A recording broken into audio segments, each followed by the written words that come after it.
امام مسجد بچوں کو پڑھاتے وقت ایسا کون سا کام کرتے تھے کہ ان پر ایسا عذاب نازل ہوا؟ ایک ایسا واقعہ جو آپ کے رونگٹے کھڑے کر دے گا۔ اس شام گھر میں گھر آیا تو میری بیوی نے میرے سامنے کھانا رکھا، خود بھی میرے پاس بیٹھ گئی۔ میں بسم اللہ پڑھ کے کھانا شروع کرنے ہی لگا۔ کھانا کھاتے ہوئے مجھے احساس ہوا کہ میری بیوی خاموشی سے کھانا کھا رہی ہے، اور آج وہ معمول سے ہٹ کر کوئی بات چیت نہیں کر رہی، ورنہ اس کی عادت تھی کہ جب میں سارا دن کام کرنے کے بعد شام کو گھر آتا تو وہ کھانا کھاتے ہوئے مجھے ارد گرد کی باتوں کے حوالے سے بتانا شروع کر دیتی، اور اس دوران ہم معمول کی باتوں کے ساتھ ساتھ کھانا بھی کھاتے رہتے۔ لیکن آج اس کی خاموشی مجھے کچھ کھٹک رہی تھی۔ میں نے اس کے چہرے کی طرف دیکھا تو مجھے یوں محسوس ہوا جیسے وہ کسی لمبی سوچ میں گم ہے۔ کیا بات ہے کریمہ، آج کچھ پریشان لگ رہی ہو؟ بالآخر میں نے پوچھ لیا، اور میرے پوچھنے پہ اور مجھے یوں دیکھنے لگی جیسے ایک دم سے کسی سوچ سے باہر آئی ہو۔ ایسے کچھ نہیں ہے، بس آج مولوی صاحب کی طبیعت دریافت کرنے گئی تھی تو ان کی حالت دیکھ کے تب سے دل میں عجیب سے وسوسوں کا شکار ہو رہی ہوں۔ اتنے اچھے انسان، اور نہ جانے ان کو ایک دم سے کیا ہوا جو 10 ہی دنوں میں اس قدر لاغر اور بیمار ہو گئے کہ چارپائی پہ آن پڑے۔ مجھے تو گلی پڑوسن نے اطلاع دی۔ میں نے کہا ان کی حالت دریافت کراتی ہوں، لیکن ان کو دیکھنے کے بعد میرا دل تو بڑا پریشان ہو گیا۔ میں نے اس بات میں سر ہلایا۔ مجھے بھی ارد گرد سے ان کی شدید بیمار ہونے کی اطلاع مل رہی تھی، اور کافی دنوں سے وہ جماعت کروانے بھی نہیں آ رہے تھے۔ میرا ارادہ ہوا کہ صبح جا کر ان کی تیمارداری کراؤں گا، اور صبح فجر کے بعد میں ان کے گھر چلا گیا، اور ان کی حالت دیکھ کر میں بھی کافی پریشان ہو گیا۔ وہ چارپائی پہ پڑے ہوئے تھے اور حقیقت میں ہڈیوں کا ڈھانچہ بن گئے تھے۔ میں نے ان کے بیٹے سے پوچھا کہ ڈاکٹرز کیا کہتے ہیں، تو وہ کچھ مایوسی سے انہیں دیکھنے لگا، اور پھر بولا کہ ڈاکٹرز نے ایسی کوئی بیماری کی تشخیص نہیں کی اور کوئی تسلی بخش جواب بھی نہیں دیا۔ نہ جانے کہ ان کی حالت دن بدن گرتی جا رہی ہے، حتیٰ کہ اب تو انہوں نے بات کرنا اور کھانا پینا بھی چھوڑ دیا ہے۔ میں ان کو کچھ تسلی دے کر واپس چلا آیا، لیکن پورا دن میرے ذہن میں مختلف وسوسے آتے رہے۔ ان کی حالت حقیقت میں بہت بگڑ چکی تھی، اور مولوی عزیز ایک ایسے انسان تھے جن سے محلے کا ہر شخص بے پناہ محبت کرتا تھا۔ ان کے اخلاق اس قدر خوبصورت تھا کہ لوگ ان کی عزت کے ساتھ ساتھ ان کو ہمیشہ اچھے الفاظ میں یاد کر کے ان سے محبت کرتے۔ ان کی عمر تقریباً 70 سال تھی، لیکن اس کے باوجود 2 بچوں کو باقاعدگی سے وہ قرآن مجید پڑھاتے اور ان کو دینی تربیت دیتے، حتیٰ کہ میں نے ایک دن بھی ان کو نماز کے لیے بیزاری کرتے ہوئے نہیں دیکھا۔ اپنے وقت پر مسجد میں موجود ہوتے، باجماعت نماز پڑھاتے اور پھر واپس چلے جاتے۔ اس قدر چاق و چوبند اور وقت کے پابند تھے کہ ان کو دیکھ کے لگتا ہی نہیں تھا کہ وہ یوں ایک دم سے اس قدر سخت لاغر ہو جائیں گے۔ رات کو دیر تک وہ نماز پڑھانے کے بعد مسجد میں بیٹھے رہتے اور لوگوں کے سوالات کے جواب دیتے اور ان سے محبت سے پیش آتے اور ان کے مسائل کا حل نکالتے۔ لوگوں کو جب بھی کوئی مسئلہ پیش آتا تو وہ بلا جھجک ان کی خدمت میں حاضر ہوتے اور اپنے مسئلے کے بارے میں پوچھ لیتے۔ لیکن ایک دن اچانک وہ جماعت کروانے کے لیے تشریف نہیں لائے تو ان کے بیٹے نے بتایا کہ ان کی طبیعت کچھ خراب ہے، اور ان کو 2 دن سے ہلکا ہلکا بخار ہے، جو کہ آج کچھ زیادہ ہی شدید ہو گیا، اس لیے وہ آج نہیں آ پائے۔ ان کے بیٹے نے جماعت کروائی اور ہم سب نماز پڑھ کر واپس چلے گئے۔ لیکن پھر ایسا ہی ہونے لگا۔ عورت 10واں دن تھا جب وہ مسجد میں نہیں آ پا رہے تھے۔ لوگ جوگ در جوگ ان کے گھر جا کر ان کی تیمارداری کرتے اور ان کے لیے ہر نماز کے بعد دعا کروائی جاتی کہ اللہ انہیں صحت کامل عطا کرے، لیکن کسی کے بھی ذہن میں نہیں تھا کہ وہ 10 ہی دنوں میں اس قدر لاغر ہو جائیں گے کہ ان کی زندگی کی امید ہی ختم ہو جائے گی۔ عصر تک میرے ذہن میں یہی باتیں اور یہی خیالات آتے رہے۔ جب عصر کے بعد میری بیوی آ کر مجھے اطلاع دی کہ امام صاحب کا انتقال ہو گیا ہے، اور میں بے یقین ہو کر اسے دیکھتا رہا۔ میں یہ تو جانتا تھا کہ وہ اس قدر بیمار ہو چکے ہیں، لیکن اس کی بات پر یقین ہی نہیں کر پا رہا تھا کہ وہ اتنی جلدی ہمیں چھوڑ کر چلے جائیں گے۔ بے اختیاری میں میری آنکھوں سے آنسو بہنے لگے اور میری بیوی بھی رو رہی تھی، اور میں جانتا تھا کہ صرف ہم ہی نہیں، محلے کا ہر شخص اس قدر آبدیدہ ہوگا۔ میں چونکہ گورکنڈ اور قبرستان کے قریبی رہتا تھا، جو کہ محلے سے تھوڑا سا دور جا تھا، اور اس کے ساتھ ہی میں نے اپنے معاملات کو تھوڑا سا بڑھاتے ہوئے بکریاں چرانے کا کام شروع کر رکھا تھا۔ میں علاقے کے لوگوں کی بکریوں کو چراتا اور جب کوئی وفات پا جاتا اس کی قبر کھود دیتا۔ یہ 2 کام تھے جس سے ہم غم روزگار سے لپٹ رہا تھا، اور یہ تو کام ہی ہے، سب چیز کے سلسلے میں مجھے محلے سے باہر رہنا پڑتا تھا اور کوئی بھی ضروری اعلان میں نہیں سن پاتا تھا۔ اور آج بھی میں جانتا تھا کہ مولوی صاحب کا انتقال کچھ دیر پہلے ہو چکا ہوگا، اور اب میری بیوی نے آ کر مجھے اطلاع دی۔ آتے ہی میں نے بکریاں اس کے حوالے کی اور کہا، گھر جا کر انہیں باندھو، میں قبر کی کھدائی کرتا ہوں تاکہ جلد سے جلد میں یہ کام نپٹا لوں اور اس کے بعد مولوی صاحب کا جنازہ بھی پڑھ لوں۔ بلا شبہ وہ ایک نیک شخصیت کے مالک تھے، اور آج ان کی قبر کو کھودنا اور پھر اس کی نماز جنازہ میں شامل ہونا میرے لیے ایک اعزاز سے کم نہیں ہوگا۔ میرا دل اس قدر غمگین تھا کہ میں ابھی تک یقین نہیں کر پا رہا تھا۔ بار بار دل چاہ رہا تھا کہ جاؤں اور جا کر دیکھوں تو صحیح کہ یہ نہ ہو میری بیوی کو کس طرح کا کوئی وہم ہو، لیکن پھر میں جانتا تھا کہ اس طرح کی باتیں وہم نہیں ہوا کرتی۔ کبھی موت کے بعد وقت اہم ہوتا ہے، بھلا اس کے حوالے سے بکریوں کو حوالے کر کے میں سیدھا قبرستان میں آ گیا۔ دل تھا کہ معمول سے ہٹ کر دھڑک رہا تھا اور ایک عجیب سا احساس مجھے اپنی لپیٹ میں لے رہا تھا۔ یہی سوچ سوچ کر میں سمجھ رہا تھا کہ شاید ان کا دکھ مجھے اس قدر غالب ہے کہ دل نہیں چاہ رہا میں اپنے ہاتھوں سے ان کی قبر کھودوں، لیکن یہ ایک عجیب احساس تھا کہ میرا دل کسی انجانے خدشے کے تحت لرز رہا تھا، اور میں زندگی میں پہلی بار عجیب سا خوف محسوس کر رہا تھا۔ جیسے ہی میں قبرستان میں پہنچا، مجھے دور سے ہی مولوی صاحب کے بھتیجے دکھائی دیے۔ وہ شاید میری جانب آ رہے تھے۔ انہوں نے آ کر ایک بار مجھے اطلاع دی کہ چچا جان کا انتقال ہو گیا ہے اور آپ سے درخواست ہے کہ جلد از جلد ان کی قبر کھود دیں۔ میں نے ان سے کہا کہ میں جلد ان کی قبر کھود دیتا ہوں، اور وہ واپس چلے گئے۔ انہوں نے خود ہی جگہ پہ انتخاب کیا جس جگہ پر چچا جان کی قبر کھدوانی ہے، اور میں ان کی منتخب کردہ جگہ پر کدان لے کر پہنچ گیا۔ جیسے ہی میں نے کدان اٹھایا، زمین پہ مارنا شروع کیا تو مجھے یوں محسوس ہوا جیسے مجھے پیچھے سے کسی نے جکڑ لیا ہے۔ میں نے پلٹ کر دیکھا تو کچھ بھی نہیں تھا، بس ایک وہم یا پھر کوئی خوفزدہ احساس۔ میں نے سر جھٹک کر دوبارہ قبر کھودنی شروع کر دی، لیکن میں جیسے جیسے قبر کھود رہا تھا میرا دل عجیب سے وسوسوں کا شکار ہو رہا تھا، اور مجھے یوں محسوس ہوتا تھا جیسے کوئی مجھے روک رہا ہو۔ بلاخر بہت مشکل سے میں نے قبر کھودی اور کدان کو زمین پہ رکھ کر ہانپنے لگا۔ میری سانس اس قدر زیادہ پھول چکی تھی کہ مجھے تھکاوٹ کا احساس ہو رہا تھا۔ کچھ دیر سانس لینے کے بعد میں اٹھا اور قبر کا جائزہ لینے لگا، لیکن جیسے ہی میں نے اسے جھانک کر دیکھا تو میں بے اختیار ہی پیچھے ہٹ گیا۔ میرے ہاتھ سے کھودی گئی قبر تھی جسے میں نے ابھی کچھ وقت پہلے ہی کھودا تھا۔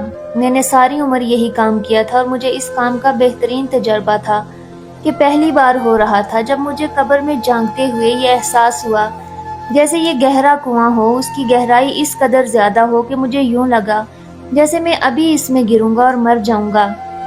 میں جلدی سے پیچھے ہٹ گیا اور مجھے سمجھ نہیں آ رہی تھی کہ آخر یہ سب کچھ کیا ہو رہا ہے، کون سی ایسی سوچ ہے جو مجھ پر حاوی ہو رہی ہے اور میں اس قدر خوفزدہ ہو رہا ہوں۔ بلاخر میں نے ہمت کی اور اس میں سے اتر گیا۔ ایک بار پھر میں نے اندر کا جائزہ لیا، لیکن سب کچھ ٹھیک ٹھاک تھا۔ پھر میں باہر نکل آیا، میں نے کدال کو اٹھایا اور گھر کی جانب چلا گیا، لیکن پھر بھی میرے پاؤں اس قدر بھاری ہو رہے تھے کہ مجھے یوں محسوس ہو رہا تھا جیسے کوئی میرے ساتھ ساتھ چل رہا ہو۔ میں نے گھر پہنچ کر کدال کو رکھا، نہایا اور کپڑے بدل کر امام صاحب کی نماز جنازہ کو ادا کرنے کے لیے جنازگاہ کی طرف چلا گیا۔ میری بیوی گھر پر نہیں تھی، شاید وہ بھی انہی کے گھر گئی ہوئی تھی۔ میں نے اندازہ لگایا اس کی نماز جنازہ جلدی ادا ہونی تھی، کیونکہ ان کے بھتیجے نے مجھے بتایا تھا کہ ڈاکٹرز نے ان کی میت کو زیادہ دیر رکھنے سے سختی سے منع کیا ہے۔ میں تیار ہو کر جیسے ہی گھر سے نکلا تو میں نے اعلان سنا کہ امام مسجد صاحب کے جنازے کو جنازگاہ کی طرف لے جایا جا رہا ہے۔ جو لوگ بھی نماز جنازہ ادا کرنا چاہتے ہیں وہ جنازگاہ میں تشریف لے آئیں۔ میں سیدھا جنازگاہ کی طرف چلا گیا اور بہت سے لوگ تھے جو جنازگاہ کی طرف جا رہے تھے۔ میں ان کے ساتھ مل کر مسلسل افسوس زدہ باتیں کرتا جا رہا تھا کہ کیسی خطرناک مرض تھی جس نے 10 دنوں میں ان کو نڈھال کر دیا اور پھر ان کو مکمل ختم کر دیا۔ ہمارے محلے پر ان کا سایہ ہی غنیمت تھا۔ لوگ جوگ در جوگ ان کے جنازے کی جنازگاہ کی طرف تشریف لا رہے تھے۔ کچھ ہی دیر کے بعد جنازہ لایا گیا اور میں آگے بڑھا اور باعث شہادت سمجھ کر ان کے جنازے کو کندھا دیا، لیکن جیسے ہی میں نے ان کے جنازے کو کندھا دیا تو ایک بار پھر مجھے وہی احساس ہوا جو کچھ دیر پہلے ہوا تھا، جیسے کسی نے سختی سے میرے کندھوں کو دبا رکھا ہے، اور کچھ ہی دیر میں میرا سانس اس قدر پھول گیا کہ میرا چہرہ سرخ ہونے لگا۔ پاس کھڑے ہوئے شخص نے شاید میری حالت کی پیش نظر آگے بڑھ کر ان کے جنازے کو پکڑ لیا اور لوگ اسی طرح بدل بدل کر جنازے کو جنازگاہ کی طرف لے کر آئے۔ نہ جانے یہ چیز صرف مجھے محسوس ہو رہی تھی یا دوسرے لوگ بھی، لیکن میں بہت عجیب کیفیت کا شکار تھا۔ ان کی عمر بہت زیادہ تھی۔ جب میں چھوٹا تھا تب وہ قرآن مجید پڑھایا کرتے تھے اور اس وقت وہ بالکل نوجوان تھے۔ میں نے بھی ان سے قرآن مجید سیکھا اور پھر آنے والی یہ ساری نسلیں ان سے قرآن مجید سیکھتی رہیں، ان کے پیچھے نماز ادا کرتی رہیں، ان کی عزت کرتی رہیں۔ آج تک ہم نے ان کی ایک نماز بھی قضا ہوتے ہوئے نہیں دیکھی، اور مسجد کے تمام فنڈ کو ان کے پاس بطور امانت رکھا گیا۔ جب بھی واپس لیا گیا تو جو کہ تو امانت لی جاتی۔ انہوں نے آج تک 1 روپے کی بھی خیانت نہیں کی تھی۔ لوگوں کے معاملات کو حل کرتے وقت وہ بہت ہی عقل مندی سے معاملات کو سلجھا دیتے۔ آج تک ایسا نہیں ہوا کہ انہوں نے معاملات کو بگاڑا ہو اور لوگوں کے درمیان تنازع کی وجہ بنے ہوں۔ میں نے آج تک ان کو کسی کے سامنے ہاتھ پھیلاتے ہوئے نہیں دیکھا۔ وہ ایک خوددار اور عزت مند انسان تھے۔ انہوں نے اپنے بچوں کو بھی بہت اچھی تربیت کی تھی، اور ان کے 2 بیٹے اور بیٹیوں سے بڑی ایک بیٹی تھی جو کہ ہمیشہ مکمل پردے میں رہتی، حتیٰ کہ آج تک ان کی بیوی کو بھی کسی نے بغیر پردے کے نہیں دیکھا تھا۔ وہ سلجھی ہوئی، سمجھدار اور ایک نیک انسان تھے، اور ان کے بارے میں ہر ایک شخص کو یقین تھا کہ وہ ضرور ایک نیک روح ہیں، اور غیب کی باتوں سے تو صرف خدا ہی واقف ہے، لیکن پھر بھی لوگوں کا گمان تھا کہ وہ یقیناً جنت کے حقدار ہوں گے۔ لوگ ان کے بارے میں نہایت اچھی باتیں کر رہے تھے، اور میں ان تمام لوگوں میں گمسم کھڑا ان کی بات سن کر اپنے ذہن کے وہم کو جھٹک رہا تھا۔ گورکن کا کام کرتے ہوئے مجھے تقریباً 10 سال کا عرصہ گزر چکا تھا، اور اس سے پہلے میں نے والد صاحب کو 12 قبریں کھودتے ہوئے دیکھا، لیکن آج پہلی بار ایسا محسوس ہو رہا تھا جیسے مجھ پر کسی بھاری چیز نے حملہ کر دیا، اور ان کی میت مجھے اس قدر بھاری لگ رہی تھی کہ میں قدم بھی نہیں اٹھا پایا، اور میری سانس پھول گئی۔ میں نے ایسے کئی واقعات سن رکھے تھے جن میں نیک میت اور نیک روحوں کے حوالے سے کافی نشانیاں ہوتی ہیں۔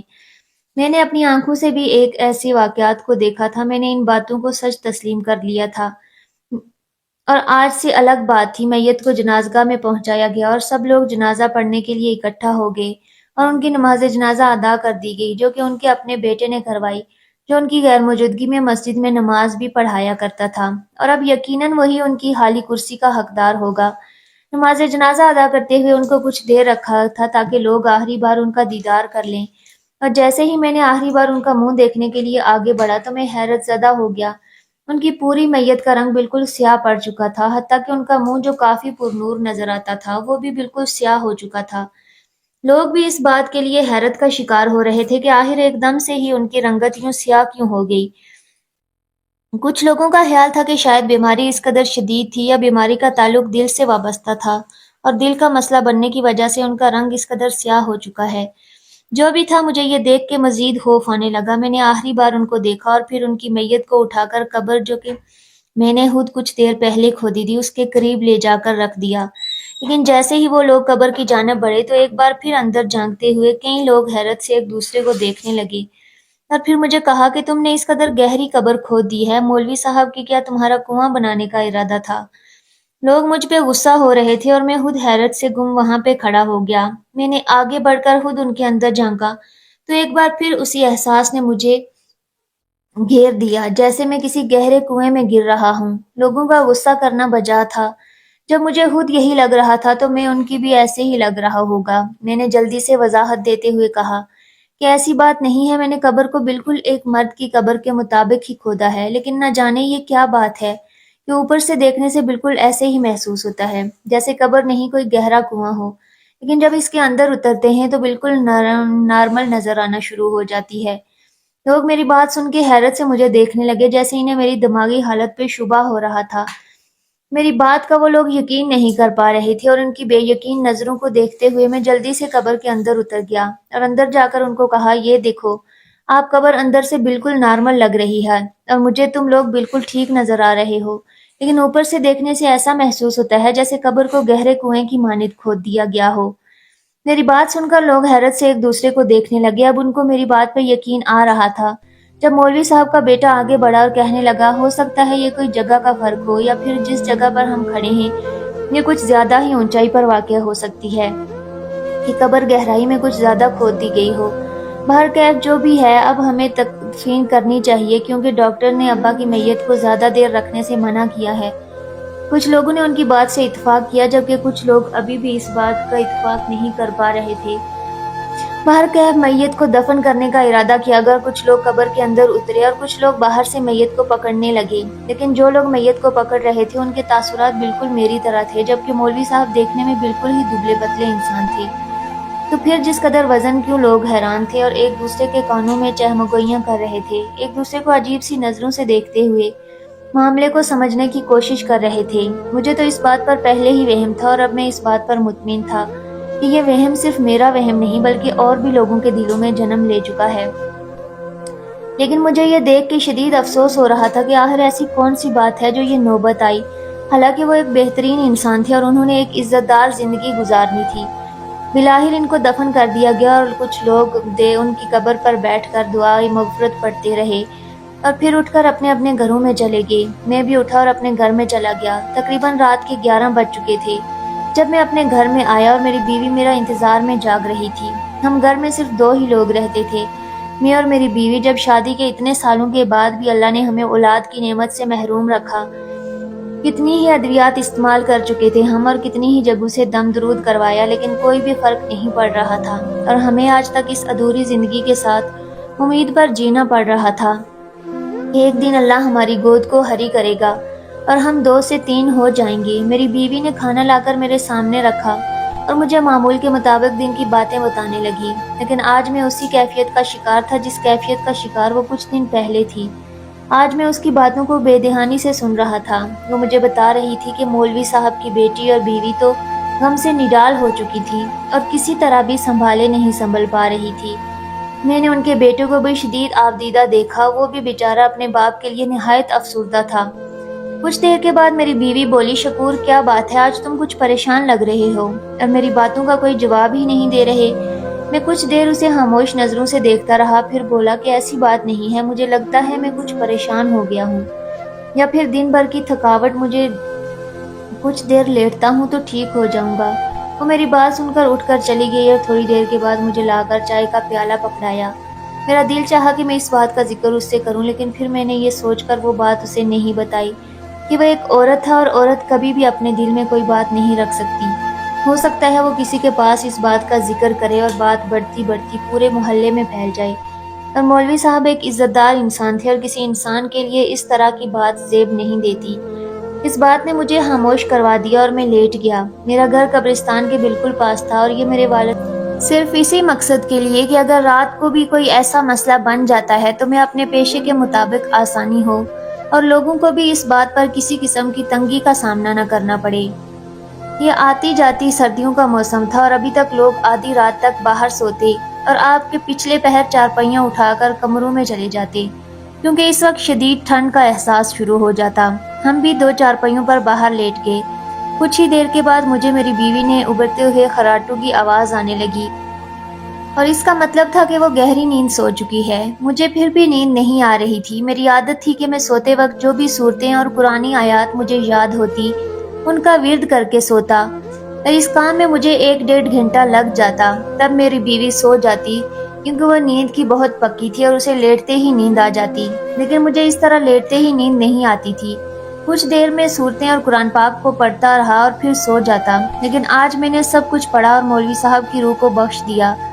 اس نے یوں ہی پڑے رہنے کے بعد آہستہ آہستہ مجھ پر نیند غالب آنے لگی اور میری آنکھیں بند کر کے میں پرسکون ہوتا گیا۔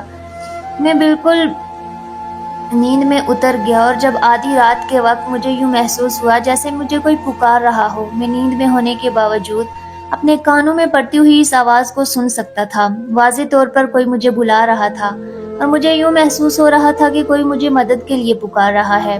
شکور، آہستہ آہستہ مجھے ایسا محسوس ہونے لگا جیسے کوئی مجھے جھنجھوڑ رہا ہے اور میں نے جھٹ سے آنکھیں کھول دی۔ آنکھیں کھولنے کے بعد بھی وہ پکار میرے کانوں میں بالکل واضح طور پر سنی جا سکتی تھی۔ جو بھی مجھے بلا رہا تھا نہایت بے قراری کی حالت میں بلا رہا تھا، شاید وہ مجھ سے کچھ مدد مانگنا چاہتا تھا۔ میں بے احتیاط چارپائی سے اٹھا اور نیچے اتر گیا۔ اتر کے میں ارد گرد دیکھنے لگا۔ ابھی میرا ذہن مکمل طور پہ بیدار نہیں ہوا تھا اور مجھے یوں محسوس ہوا جیسے یہ آواز قبرستان کی جانب سے آ رہی ہے۔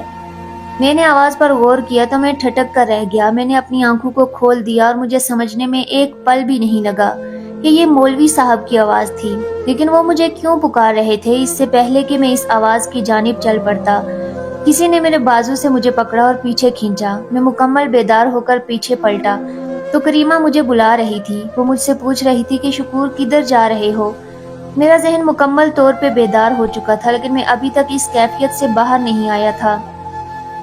کریمہ میری طرف دیکھ کے حیرت سے کہنے لگی کہ اندر جا رہے ہو؟ ٹھنڈ لگ رہی ہے تو چارپائی اٹھاؤ، میں بھی اندر جانا چاہتی ہوں۔ اس نے ایک طرف سے چارپائی کو پکڑا اور مجھے کہنے لگی چل یہ بھی اٹھا، کھڑے رہنا ساری رات۔ میں آگے بڑھا اور چارپائی کو اٹھا کر اندر کا، پھر دوسری چارپائی کو اٹھا کر اندر رکھا اور بے دھیانی میں بار بار پلٹ کر قبرستان کی طرف دیکھ رہا تھا۔ مجھے یوں محسوس ہو رہا تھا جیسے کوئی کشش مجھے اپنی طرف کھینچ رہی ہو، اور مولوی صاحب کی پکار ابھی بھی میرے کانوں میں واضح گونج رہی تھی۔ اس وقت میرا ذہن مکمل بیدار ہو گیا کہ کیا یہ کوئی خواب تھا جس کے بارے میں سوچ رہا تھا۔ پورا جسم مکمل پسینے میں شرابور تھا اور دل تھا کہ دھڑک دھڑک کر سنبھل ہی نہیں پا رہا تھا۔ مجھے کس بات کا خوف آ رہا تھا اور مولوی صاحب مجھے کیوں بلا رہے تھے؟ ایک بار پھر دن کی ساری باتیں میرے ذہن میں واضح طور پر چلنے لگی اور میری آنکھوں کے سامنے ان کا وہ سیاہ چہرہ تھا جو اس وقت سیاہ ہو چکا تھا کہ اسے دیکھتے ہی خوف محسوس ہو رہا تھا۔ میں کافی دیر اپنی چارپائی پہ یوں ہی پڑا رہا جب کریمہ نے میری طرف کروٹ بدلی اور مجھے دیکھ کے کہنے لگی شکور کیا بات ہے، آج تمہیں نیند نہیں آ رہی؟ اس کی بات سن کر میں اس کی طرف دیکھتے ہوئے بولا کہ مجھے لگتا ہے میں نے کوئی برا خواب دیکھ لیا ہے، اسی وجہ سے نیند نہیں آ رہی۔ آیت الکرسی پڑھ لیں اور خود پر پھونک کر سو جائیں، جو کاروبار ہے تو یہ برے خواب تو آئیں گے نا۔ تو کیا میں اس بات پہ سر ہلانے لگا اور آیت الکرسی پڑھنے لگا، خود پر پھونک ماری اور کروٹ بدل لی، لیکن فجر کی نماز تک مجھے نیند نہیں آئی۔ فجر کی اذان ہوتے ہی میں اٹھا اور گھر پر نماز ادا کی اور پھر سے سونے کے لیے لیٹ گیا۔ کچھ صورتوں کو پڑھا اور ایک بار پھر تمام مرحومین بشمول مولوی صاحب کے سب کی روح کو بھی میں نے بخش دیا اور پھر سونے کے لیے لیٹ گیا۔ جب میری آنکھ لگ گئی اس روز تک لگتا رہا جیسے یہ سب کچھ میرا وہم ہے اور میرے وہم کے نتیجے میں مجھے اس طرح کے خواب آ رہے ہیں۔ شاید مولوی صاحب کی ایک دم سے وفات پا جانے کو میں نے اپنے ذہن پہ اس قدر سوار کر لیا کہ مجھے عجیب و غریب خیالات آ رہے ہیں، لیکن دوسرے روز ایک بار پھر مجھے یہی خواب آیا اور 3-4 بار یہ خواب دیکھ لینے کے بعد میں نے اس کا ذکر کریمہ سے کیا۔ اس چیز نے مجھے شدید خوف زدہ کر دیا تھا۔ میں نہیں جانتا تھا کہ مولوی صاحب مجھے کیوں اس طرح۔ ایک روز میں نے کریمہ کو کہا کہ ان کی قبر پر چلیں، جو جانے کیوں مجھے ان کی قبر پر اکیلے جاتے ہوئے خوف محسوس ہوتا تھا۔ میں کریمہ کو ساتھ لے کر گیا، لیکن جیسے ہی وہاں پہنچا میری آنکھیں پھٹی کی پھٹی رہ گئی اور کریمہ کی حالت تو یوں تھی جیسے بازو کاٹو تو بدن میں لہو نہیں۔ مولوی صاحب کی قبر جو ابھی ابھی بنائی گئی تھی اس کے اندر ایک گہرا شگاف پڑا ہوا تھا۔ عموماً وہ قبریں نہیں بنائی جاتی، ان میں سے اس قدر گہرا شگاف نہیں پڑتا، اور وہ بھی صرف 3-4 دنوں کے اندر اور ان دنوں میں بارشیں بھی نہیں ہوئی۔ ایسا محسوس ہوتا تھا جیسے اندر سے کسی باہر نکلنے کی کوشش کی ہو، یا پھر باہر سے کوئی اندر جانا چاہتا ہو، یا کسی جنگلی جانور نے ان پر پنجوں کی صورت میں شگاف ڈال دیے ہوں۔ کریمہ کی دعا آنکھوں سے آنسو جاری ہو گئے اور جلدی جلدی ان کی قبر پر بیٹھ گئی اور ہاتھ رکھ کر مختلف آیات کا ورد کرنے لگی۔ وہ مسلسل ان کے لیے استغفار پڑھ رہی تھی اور بخش رہی تھی اور رحم کی دعا مانگ رہی تھی۔ میں نے 5 بڑے ہوئے مٹی کو اٹھایا اور ایک بار پھر اس کی قبر کو مرمت کیا، ان کے لیے مغفرت کی دعا کی، فاتحہ پڑھی اور واپس آ گیا۔ دوسرے دن جب دوبارہ میں گیا تو ایک بار پھر ان کی قبر میں وہی شگاف پڑا ہوا تھا۔ اور یہ بھی ایک عجیب بات ہے کہ ہر روز رات کو ان کی قبر میں شگاف پڑ جاتا اور میرا معمول بن گیا کہ میں صبح سویرے فجر کی نماز پڑھتا اور کریمہ کو ان کی قبر پر لے کر چلا جاتا اور اس جگہ کو پھر بھر دیتا۔ میرے بعد ان کے پیچھے بچے قبر پر آتے اور یہ بات انہوں نے شاید محسوس نہیں کی، اور دیگر لوگوں نے بھی مسلسل ان کی قبر پہ فاتحہ پڑھ کر ان کے لیے دعائیں مغفرت کر رہا تھا، لیکن وہ شگاف اور خواب مجھے ان کا بےتاب ہو کر پکارنا مجھے سمجھ میں نہیں آ رہا تھا۔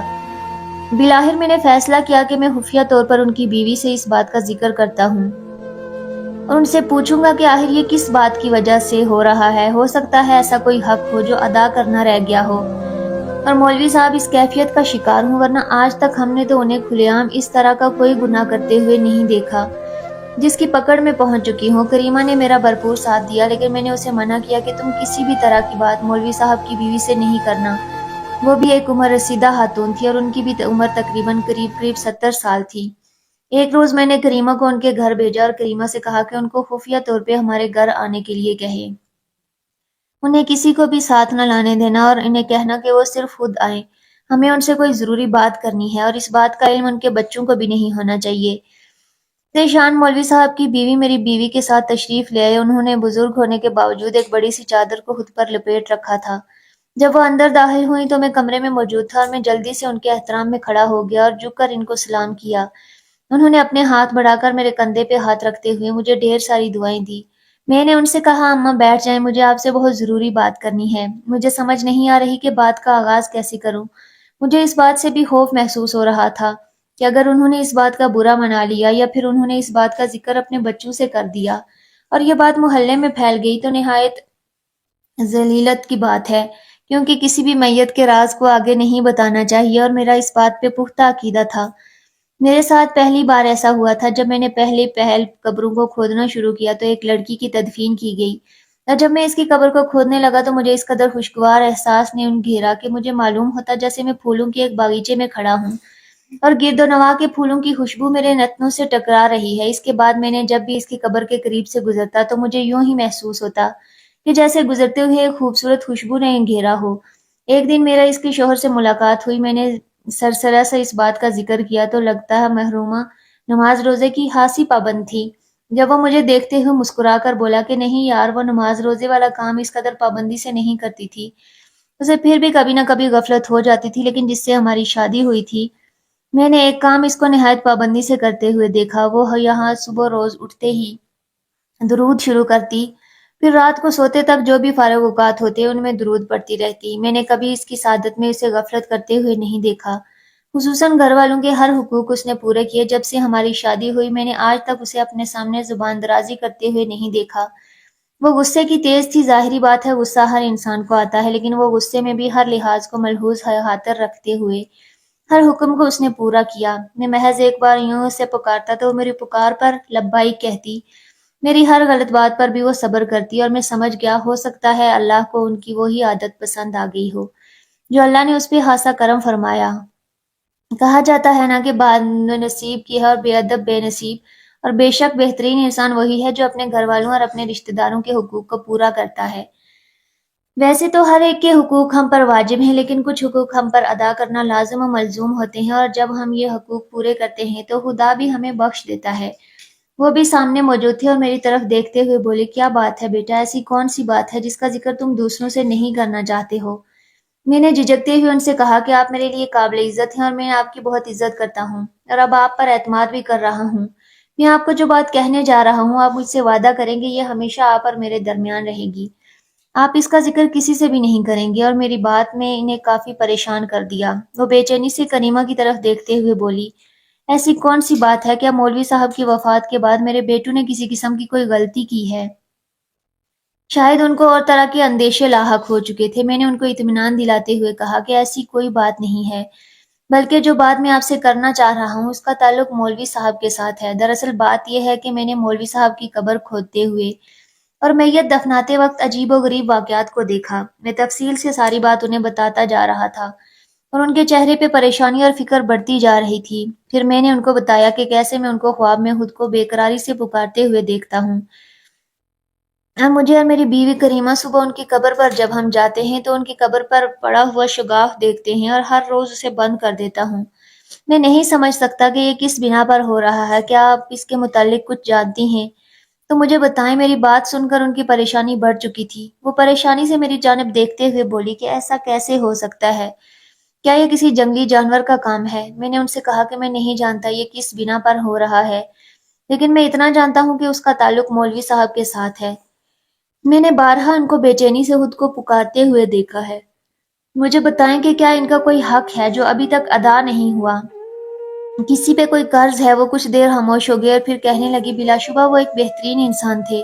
میں جب سے ان کی زوجیت میں آئی ہوں میں نے ان کو ایک دن بھی نماز قضا کرتے ہوئے نہیں دیکھا، نہ ہی میں نے ان کو کبھی جھوٹ بولتے ہوئے دیکھا، اور نہ ہی وہ امانت میں خیانت کرتے تھے۔ انہوں نے اللہ کے حقوق کو پورا کیا، وہ لوگوں کے درمیان صلح کرواتے تھے، لیکن اس کے باوجود آخر ایسی کون سی بات ہو سکتی ہے جس کی وجہ سے یہ سب کچھ ہو رہا ہو؟ کچھ دیر وہ یوں ہی بیٹھی رہی اور پھر اٹھ کر کھڑی ہو گئی اور مجھے کہنے لگی کہ میں گھر جا رہی ہوں اور میں اس بارے میں غور و فکر کرتی رہوں گی اور صبح سویرے ان کی قبر پر جاؤں گی۔ جب میں سب کچھ اپنی آنکھوں سے دیکھوں گی تو سوچوں گی اور پھر میں اس کا کوئی حل بتاؤں گی۔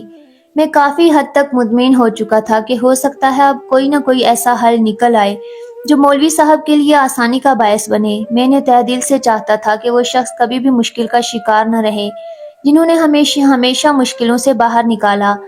آج ہم ان کی مشکل میں مدد کریں۔ وہ اپنے گھر چلی گئی اور معمول کے مطابق 1-2 دن گزر گئے۔ جب دوسرے دن میں صبح سویرے ایک بار پھر مولوی صاحب کی قبر پر گیا تو اس سے پہلے ان کی شریک حیات ان کی قبر پر موجود تھیں اور گریہ ازاری کرتے ہوئے ان کے لیے دعائے مغفرت کر رہی تھی۔ میں ان کے پاس جا کر کھڑا ہو گیا۔ میں نے سورہ فاتحہ پڑھی اور کچھ دوسری سورتیں اور پھر کریمہ کو وہیں پر چھوڑا اور اپنے والدین کی قبر پر چلا گیا۔ میرا روز کا یہی معمول تھا۔ میں روز صبح سویرے اٹھتا ہوں، اپنے عزیزوں، اقارب اور والدین کے علاوہ تمام قبرستان میں کھڑا ہو کر ایک بار مشترکہ فاتحہ پڑھتے سب کی روح کو بخش دیتا۔ پڑھنے والے ہم پر کچھ بھی نہیں چھوڑ کر جاتے، بس ہم پر اتنا حق ہی ہوتا ہے کہ ہم ہر روز ان کے لیے بس اتنی ہی دعا کرتے ہیں جو کہ ان کے لیے آسانی کا باعث بن جائے، اس امید کے ساتھ کہ کل ہماری قبر پر اور ہماری میت پر بھی کوئی فاتحہ پڑھنے والا ہوگا۔ خدا کسی کو ہمارے لیے منتخب کر دے گا۔ میں جب واپس آیا تو مولوی صاحب کی بیگم بھی میرے ساتھ میں ہمارے گھر آ گئی۔ میری بیگم نے آتے ہی چائے کا پیالہ انہیں پیش کیا، لیکن ان کی پریشانی اس قدر تھی کہ وہ مجھے پاس بٹھا کر بولی کہ میں تمہیں بالکل اپنے بیٹوں کی طرح سمجھتی ہوں، میری بات غور سے سن لو۔ میں 2 دن سے سوچ وچار میں غرق ہوں کہ ایسی کون سی بات ہے جو اللہ کو ناپسند ہو یا ایسا کون سا حق ہے جو ادا کرنا رہ گیا ہو، لیکن میری سمجھ میں کچھ نہیں آ رہا۔ میں نے 2 دن سے اپنی آنکھوں سے پڑتے ہوئے شراغاف کو دیکھا ہے۔ میں نہیں جانتی کہ آخر ان کے ساتھ کیا معاملہ پیش آ رہا ہے، لیکن میرے ذہن میں ایسی بات ہے جس کی وجہ سے ہو سکتا ہے خدا نے ان سے ناراضگی برت لی ہو، یہ کہ وہ بے اختیار رونے لگی اور میں بھی ان کے ساتھ رونے لگا۔ کریمہ بھی ہمارے ساتھ ہی بیٹھی تھی۔ میں تو یہ سوچ کر پشیمان تھا کہ آخر مولوی صاحب جیسے نیک باز انسان کے ساتھ بھی خدا ناراضگی کر رہا ہے تو پھر ہم جیسوں کا کیا ہوگا۔ انہوں نے مجھے بتایا کہ وہ ایک نیک صفت انسان تھے، بچوں کو دینی تعلیم بھی دیا کرتے تھے اور ساری زندگی انہوں نے امام مسجد کے فرائض سر انجام دیے۔ کتنے ہی لوگوں کے درمیان انہوں نے صلح کروائی اور کتنے ہی بچے ان کے ہاتھ سے پڑھ کے بڑے ہو کر نیک اور لائق بنے، لیکن ان کے اندر ایک خامی تھی۔ کبھی کبھار جب وہ غصے میں آتے تو وہ گالیاں دینا شروع کر دیتے تھے، چاہے وہ گھر میں مجھے ہو یا اپنی بیٹی ہو یا بیٹے کو۔ اپنے بیٹے کو شدید غصے کی حالت میں خود پر سے کنٹرول کھو دیتے تھے اور گالی گلوچ شروع کر دیتے تھے۔ جب کبھی باہر ان کا کسی کے ساتھ شدید قسم کا جھگڑا ہو جاتا تب بھی وہ ایسا ہی کرتے، جس بات سے ان کا دل شدید دکھتا۔ وہ لوگوں کے سامنے تو خاموشی اختیار کرتے، لیکن وہ بات اندر ہی اندر غصہ دلائے رکھتی، اور پھر وہ اپنے غصے کو ٹھنڈا کرنے کے لیے اکثر اوقات ہم پر غصہ ہوتے۔ ہم تمام گھر والے ان کے معاملات سے واقف تھے اور ان کی اس عادت سے چڑھتے تھے، لیکن ان کے اندر اس قدر زیادہ خوبیاں تھیں کہ ہم نے کبھی ان کو اس غلط عادت پر غور ہی نہیں کیا۔ ہمیں وقتی طور پر افسوس ہوتا، لیکن بعد میں ہم انہیں کبھی بھی اس چیز کے لیے شرمندگی نہیں دلاتے کہ وہ غصے کی حالت میں یہ کام کرتے ہیں۔ جب ان کا غصہ ٹھنڈا ہو جاتا تو وہ اچھے طریقے سے پیش آتے، حتیٰ کہ کبھی کبھار معافی بھی مانگ لیتے تھے۔ میں ان کی بات سن کر شدید حیران تھا، کیونکہ آج تک میں نے مولوی صاحب کی زبان سے سخت جملہ بھی نہیں سنا تھا، اور گالی نکالنا مجھے سمجھ نہیں آ رہی تھی کہ شاید اسی عمل کی وجہ سے وہ کسی مشکل کا شکار ہو گئے ہوں۔ دوسرے ہی دن مولوی صاحب کی شریک حیات نے ہم تمام بچوں کو اکٹھا کیا اور ان کی قبر پر لے کر گئی۔ جب انہوں نے وہاں جا کر کہا کہ ہم نے اپنے باپ کو ہمیشہ نیک انسان پایا ہے اور ہم نے ان کے اندر ہمیشہ نیک خصلتوں کو دیکھا ہے، اور دعا ہے کہ اے ہمارے مالک، ہم اپنے باپ کی اس خطا کو معاف کر دیا اور تو بھی ہمارے باپ کی اس خطا کو معاف کر دے اور اس سے راضی ہو جا، بے شک ہم انسان ہیں اور انسانوں سے غلطیاں ہو جاتی ہیں۔ وہ مسلسل ان کی قبر پر جاتے رہے، اس طرح رو کر ان کے لیے دعائیں مغفرت کرتے رہے۔ انہوں نے ایک معمول بنا لیا کہ ان کے سارے بچے اپنے باپ کی قبر کے ارد گرد جمع ہو جاتے اور اس طرح دعا کرتے کہ اے ہمارے پروردگار، ہمارے والد پر رحم فرما، جیسے بچپن میں انہوں نے ہم پر رحم کیا۔ اور آہستہ آہستہ وہ شگاف پڑھنا ختم ہو گیا، اور ایک روز جمعرات کا دن تھا۔ میں قبرستان گیا، قبرستان میں تلاوت کی، سب کی روح کو بخش کر جب گھر آیا تو اسی رات مجھے ایک بار پھر مولوی صاحب خواب میں ملے، کہ بھی عجیب و غریب خواب تھا۔ میں نے دیکھا مولوی صاحب نے سفید لباس زیبتن کیا ہوا ہے اور ہماری مسجد میں ایک بار پھر باجماعت نماز ادا کر رہے ہیں۔ میں بھی ان کے پیچھے ہی نماز ادا کر رہا ہوں۔ اور اچانک انہوں نے نماز ختم کی، سلام پھیرا اور میری جانب دیکھ کر مسکرائے اور کہنے لگے شکور تمہارا شکریہ کیسے ادا کیا جائے۔ میں ان کی طرف دیکھ کر حیرانگی سے مسکرایا اور پھر کہنے لگا جناب میرے لیے دعا کر کے اللہ مجھے نیک اور صالح اولاد عطا فرمائے۔ اور میری آنکھ کھل گئی۔ میں نے پہلی بار ان کو اس قدر مطمئن انداز میں مسکراتے ہوئے دیکھا تھا۔ میرے دل میں ایک سکون سا اترنے لگا۔ میں سمجھ گیا کہ اب وہ اطمینان سے ہیں اور یقیناً میرا شکریہ ادا کرنا چاہتے ہیں۔ میں صبح اٹھتے ہی سب سے پہلے ان کے گھر گیا، ان کی اولاد اور شریک حیات کو اس چیز کے بارے میں آگاہ کیا اور کہا کہ مولوی صاحب اب مجھے خواب میں نہایت مطمئن نظر آتے ہیں اور اب ان کی قبر پر شگاف پڑنا ختم ہو گیا ہے۔ یقیناً خدا نے انہیں بخش دیا ہے اور ان کی اس معمولی غلطی پر بھی اپنا غصہ ختم کر لیا ہے۔ بے شک وہ نہایت بخشنے والا اور مہربان ہے۔ وہ بھی میرے بے حد شکر گزار تھے کہ میں نے انہیں اس حقیقت سے آگاہ کیا اور انہیں اپنے والدین کے لیے دعائے مغفرت کرنے کا موقع ملا۔ اس واقعے کے تقریباً 2 ماہ بعد کریمہ نے مجھے جو خوشخبری سنائی وہ زندگی میں ناقابل فراموش اور ناقابل بیاں خوشخبری تھی، جسے سن کر مجھے یوں محسوس ہوا جیسے میں آسمان کی وسعتوں میں پرواز کرنے لگا ہوں۔ اللہ مجھے عطا کرے اولاد اور مجھے اولاد وہ عطا کرنے جا رہا تھا۔ اس نے مجھے والدین کے درجے پر فائز کرنے کا سوچ لیا تھا۔ جب مجھے تمام ڈاکٹروں نے جواب دے دیا، تمام حکیموں نے موڑ لیا، تب وہ بڑا جاننے والا مجھ پر رحم کر گیا۔ بے شک وہ بہت رحم کرنے والا ہے اور یقیناً یہ اس کی طرف سے رحمت یہ میری زندگی کی سب سے بڑی خوشی تھی، جسے پا کر میں مطمئن ہو گیا۔ اللہ نے مجھے رحمت سے نوازا۔ میں نے اپنی بیٹی کا نام ملائکہ رکھا۔ اس روز کے بعد میں نے دل میں تہیہ کر لیا کہ میں کبھی بھی اپنے گھر والوں کو خصوصاً بیٹی کو سخت الفاظ سے نہیں پکاروں گا اور نہ ہی اس کے ساتھ گالم گلوچ کروں گا۔ ہو سکتا ہے خدا کو کبھی بھی کوئی بھی عادت پسند نہ آئے۔ میں نے یہ سوچ لیا تھا کہ میں اپنی بیٹی کی تربیت بالکل ایسے کروں گا کہ وہ ملکہ بن جائے، اسلام کی ملکہ۔ آج بھی میرا معمول ہے، میں ہر روز قبرستان جاتا ہوں، اپنے والدین اور دیگر تمام لوگوں کی قبر پر فاتحہ خوانی کرتا ہوں، تلاوت قرآن پاک کرتا ہوں اور درمیان میں کھڑا ہو کر کہتا ہوں کہ اے اللہ کی طرف لوٹ جانے والی روحو، میں تم لوگوں کے لیے دعا گو ہوں کہ پروردگار تمہیں بخش دے اور تم سے یہی امید کرتا ہوں کہ تم بھی میرے لیے دعا کرو کہ اللہ مجھے دنیا اور آخرت کی کامیابی عطا فرمائے۔ بے شک وہ بڑا رحم کرنے والا مہربان ہے اور اس کی مہربانی پر کسی کو کوئی شک نہیں، اور اس کے بعد جو میری روح میں اطمینان اتر جاتا ہے وہ ناقابل بیاں ہوتا ہے۔ تو دوستو یہ تھی میری آج کی کہانی۔ امید ہے کہ آپ کو آج کی کہانی پسند آئی ہوگی۔ کہانی اچھی لگے تو اسے لائک ضرور کیجئے، اپنے دوستوں کے ساتھ شیئر کیجئے، اور اگر آپ نے ابھی تک میرے چینل کو سبسکرائب نہیں کیا تو اسے فوراً سبسکرائب کر لیجئے، ساتھ ہی لگے بیل آئیکن کو پریس کر دیں تاکہ آپ کو میری آئندہ آنے والی کہانی کا نوٹیفیکیشن بر وقت مل سکے۔ اگلی کہانی تک کے لیے مجھے اجازت دیجیے۔